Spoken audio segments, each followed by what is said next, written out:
இது என்ன இது? தம்பி மேல நடவடிக்கை எடுத்தா அண்ணனுக்கு என்ன செய்யும்? சந்தோஷமா இருக்குமா, மகிழ்ச்சியா இருக்குமா, வருத்தமா தான் இருக்கும். இது என்ன ஒரு கேள்வி கேட்குது? உடைக்க முடியாத பெரும் துயர நிகழ்வு நடந்துவிட்டது. ஏன் நடந்தது, எப்படி நடந்தது, இதெல்லாம் ஆய்வு செய்வதற்கு மீது ஒரு எதிர்பாராத ஒரு விபத்து. இதுல யாரையும் குறை சொல்லி பயனில்லை. குழந்தைகள், கர்ப்பிணி பெண்கள், அவங்களுடைய இறப்பெல்லாம் பார்க்கும்போது ரொம்ப வேதனையா இருக்கு. 39 பேர் இதுவரை உயிரிழந்திருக்காங்க. இன்னும் 2 ரொம்ப மோசமான நிலையில் இருக்கிறாங்க, மருத்துவர் சொல்றாங்க. அப்புறம் 61 பேர் காயம். அவங்கள சில பேர் சிறிய காயம்பட்டவர்கள் வீட்டுக்கு சென்றிருக்காங்க, கொஞ்சம் பேர் மருத்துவம் எடுத்துருக்காங்க.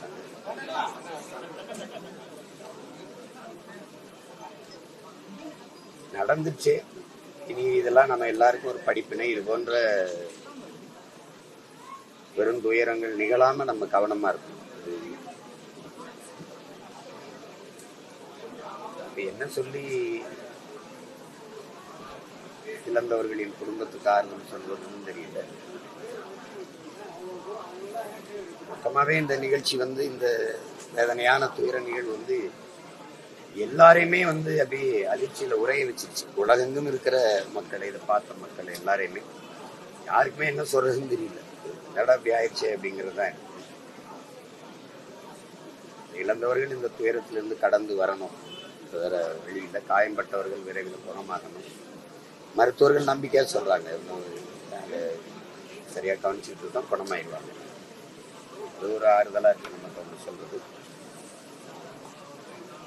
பிள்ளைகளை இழந்திருக்கிற குடும்பத்தார் எல்லோருக்கும் என்னுடைய ஆறுதல். குறிப்பா இந்த தமிழக வெற்றி கழகத்தினுடைய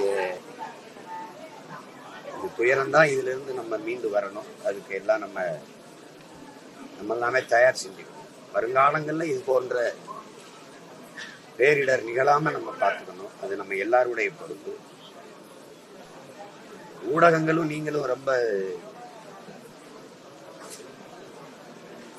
அதுதான் செய்தி, அதுவே தான் செய்தின்னு நீங்க 24 மணி நேரமும் போடுறது என்ன ஆயிருதுன்னா, ஜல்லிக்கட்டு போராட்டத்தப்ப அதையே காட்டும் போது அங்க போறது ஒரு பெருமைக்குரியதாயிடும், ஒரு பர்சனாலிட்டி ஆக்கிட்டீங்க. அதனால அங்க கணக்கில்லாத கூட்டம். அது மாதிரி தொடர்ந்து காட்டிக்கிட்டே இருக்கும்போது அங்க போகணும் அப்படின்னு ஒரு ஆர்வம், ஒரு பெரிய, அதுவும் ஒரு செய்தி.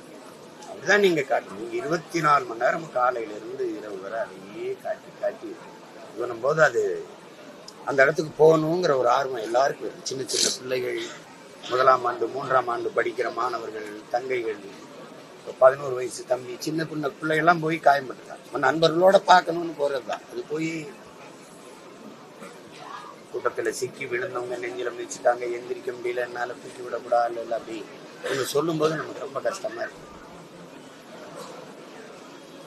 எல்லாருமா சேர்ந்து இந்த தவறை செஞ்சுட்டோம். இனி வரும் காலங்கள்ல மிக கவனமா எல்லாருக்கும் அந்த பொறுப்பு இருக்கு.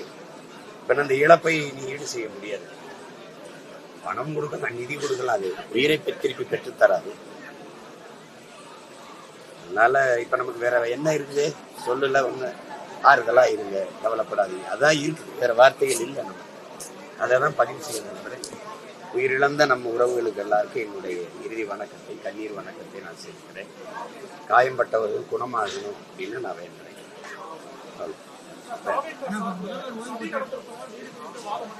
யாரு?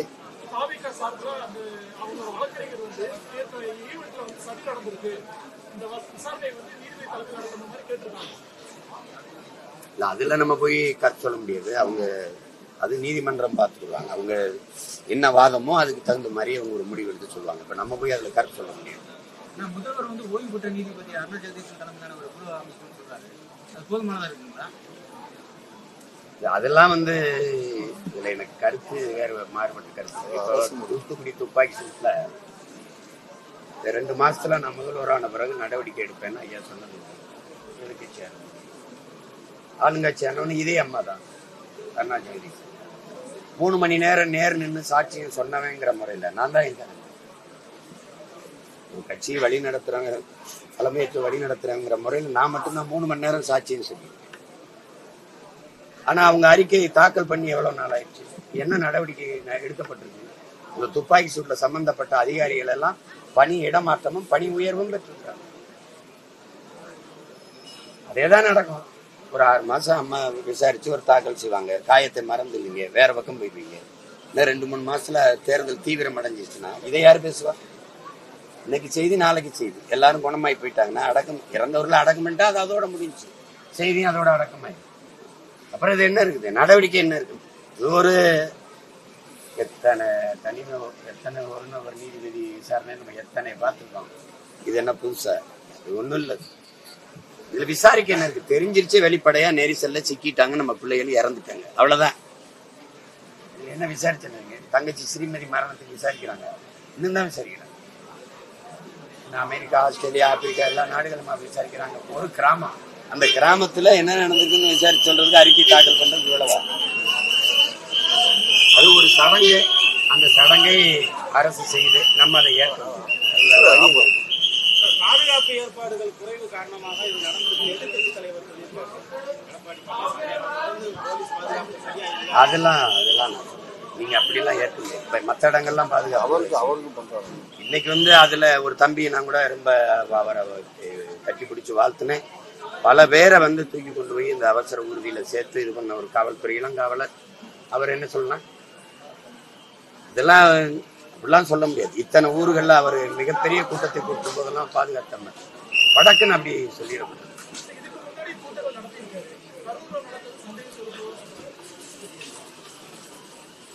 சந்தேகம் இருக்குன்னா அந்த சந்தேகத்தை இப்பதான் விசாரிக்கிறாங்கல்ல, தெரிய வந்துடும். நம்ம போய் எல்லாத்துக்கும் கருத்து சொல்லணும்னு சொல்லிட்டு இருக்க கூடாது. எதுல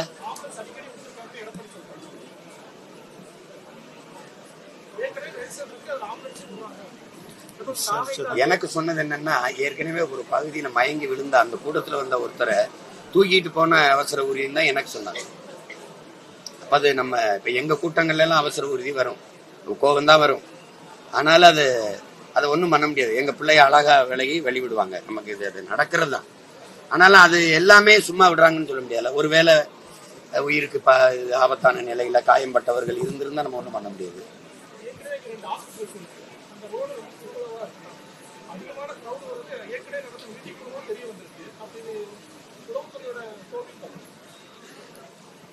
அவங்க சொல்றது நாங்க ஒரு இடம் கேட்டோம், அந்த இடத்துல கொடுத்துருக்கலாங்கிறாங்க. அது இப்ப பார்க்கும்போது கொடுத்துருக்கலாம்னு நமக்கு தோணுது. அவங்க என்ன கணக்குல இந்த இடத்த தேர்வு பண்ணாங்கன்னு தெரியல. அது கேட்டா எதிர்கட்சி தலைவர் ஐயா இங்கதான் கூட்டம் போட்டாங்க, அந்த இடத்தையும் நீங்க பயன்படுத்திக்கீங்கன்னு சொல்றது. இப்ப இந்த மாதிரி இதெல்லாம் இப்போ தம்பிக்கு இப்ப புதுசு. எனக்கு 15 வருஷமா இந்த அனுபவத்துல நான் ரொம்ப பக்குவப்பட்டு அதான் நடக்கும். எனக்கெல்லாம் எங்க சனம் வராதோ முட்டு சந்து மூத்திர சந்துப்பாங்க, அங்கதான் கொடுப்பாங்க எனக்கெல்லாம். சரி என்ன பண்றது, இதை கடந்துதான் நம்ம வந்தாக வேண்டியது. இப்ப யாருக்குமே அந்த சூழல்ல என்ன பண்ணோம்னா என்ன செய்யறதுன்னு தெரியாதுல, அந்த பதட்டத்துல ஒரு முடிவு எடுக்கிறதா.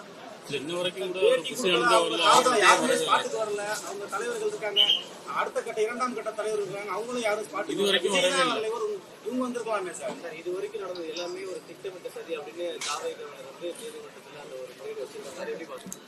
இல்ல திட்டமிட்ட சரின்னா அதை நம்ம சான்றுகளோட நிரூபிக்கணும். நம்ம பேசும்போது அந்த வலியில வேதனையில ஒரு வார்த்தையை நம்ம சொல்லுவோம். இப்ப அவங்க தரப்புல பார்த்தா அவங்க சொல்றது சரின்னு படும், அரசு தரப்புல வேற ஒரு காரணம் சொல்லுவாங்க. இப்ப இந்த நேரத்துல அதை விவாதிச்சுக்கிட்டு இருக்கிறது சரியானதா இருக்காது. ஏன்னா நம்ம 1-2 உயிர் இல்ல 40 உயிர்கிட்ட நம்ம இழந்திருக்கோம். அவங்க இழந்தவர்கள் குடும்பத்துல ஒருத்தனா நின்றுதான் நீங்க இதை பார்க்கணுமே ஒழிய இது போய் கருத்து பேசிட்டு ஏற்கனவே காயம்பட்டு இவங்க பாரு என்ன பேசிட்டுக்கலாம்னா அந்த சாவு வீட்டுல நின்று பாத்தீங்கன்னா அந்த சாவு வீட்டுல இருக்கிற ஒரு மகனை நான் பார்த்தா ஐயோ ஐயா என்னையா பேசிட்டுருக்கீங்கன்னு வரும். அந்த மனநிலையை தான் நீங்க இதுல பார்க்கணும். இது வரலாம், தம்பி வரலைனாலும் மற்றவர்களை வருவாங்க, வர சொல்லுவோம். சரி மற்றவங்களை தம்பி குஷியானந்தையோ ஆதவையோ வந்து பாருங்க யாருன்னு சொல்லுங்கன்னு சொல்லுவாங்க, அது செய்வாங்க. அதெல்லாம் அப்படி ஒன்றும் ஒரு பெரிய அரக்கர்கள் ஒன்றும் கிடையாது, நம்ம பிள்ளைங்க தானே வருவாங்க. காவல்துறையோட நிபந்தனைகள் வந்து பின்பற்றாதனாலதான் இந்த மாதிரி நடந்திருக்கு, விபத்து நடந்திருக்குன்னு சொல்றாங்க. இப்ப காவல்துறை நாங்க சொன்ன விதிமுறைகளை பின்பற்றலாம். அவங்க வந்து இதுல ஏதோ சதி இருக்கு. இது அல்ல. இப்ப இழப்பு தான். இறந்தவர்கள் தான். இப்ப அந்த துயரத்துல நம்ம பங்கேற்று துயரத்துல நிக்கிற அந்த குடும்பத்துக்கு நம்மளால முடிஞ்சா 2 வார்த்தை ஆறுதல் இல்ல அவங்களுக்கு, அதுதான் இப்ப தேவைப்படுது. இதை போய் பேசிட்டு வேண்டியதில்லை. இப்ப நடந்துருச்சு, கேட்டிருந்தா அப்படின்னா கேட்கல, நடந்துருச்சு. இப்ப அதுக்கு போய் என்ன பண்ண முடியும்?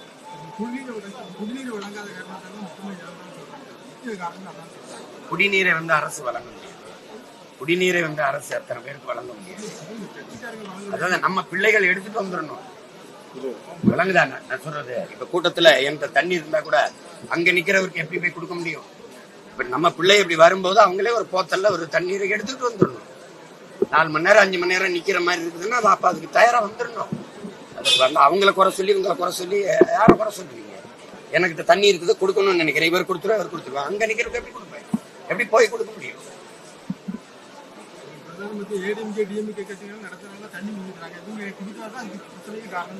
சரி, அது ஒரு பிரச்சனை. இப்ப இது ஒரு படிப்பணி ஆயிடுச்சுல. இனி வரும் காலங்கள்ல நம்ம பிள்ளைகளே தண்ணீரோட வந்துடணும். இல்லைன்னா தண்ணிக்கான இந்த வசதி செய்யணும். அது ரொம்ப அடர்த்தியில அதிக கூட்டத்துக்குள்ள போய் இதை செய்ய முடியாது, யோசிக்க முடியாது. கையை நீட்டி கூட ஒருத்தருக்கு பக்கத்துல கொடுக்க முடியாதுன்னா இதை பேசிட்டு இருக்க முடியாது. இப்ப அது நடந்துருச்சு, இது நடந்துருச்சு, இது ஆய்வு செய்யறதுக்கான நேரம் இல்லை. நடந்துச்சு, செத்துட்டோம். இப்ப அது பேசணும். இனி வந்து ரொம்ப கவனமா இருந்து கால் எடுத்து வைக்கணும். அதான் முக்கியமானது.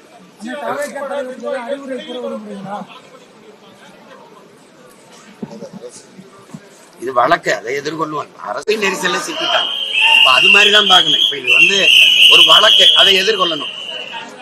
நம்ம எதிர்கொண்டு போய் இதுல எந்த தொடர்பும் இல்லை. இது வந்து எங்களுக்கு இப்ப நம்ம வழக்கு புனையப்பட்டவங்க எல்லாம் அவங்களாம் அந்த விபத்தை திட்டமிட்டு ஏற்படுத்தினாங்க. அப்படி பார்க்க முடியாது. இல்ல, அப்படி பார்க்க முடியாது.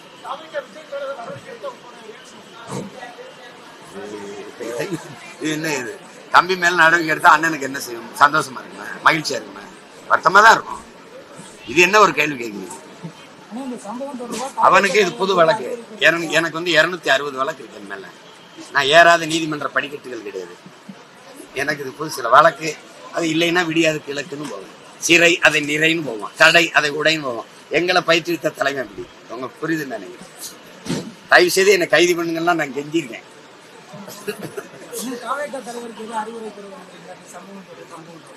அவ்வளவு சின்ன பிள்ளை இல்லை, அவருக்கு தெரியும். இது நடந்துச்சு என்ன நேரம் அவருக்கு தெரியாத என்ன செய்யணும்.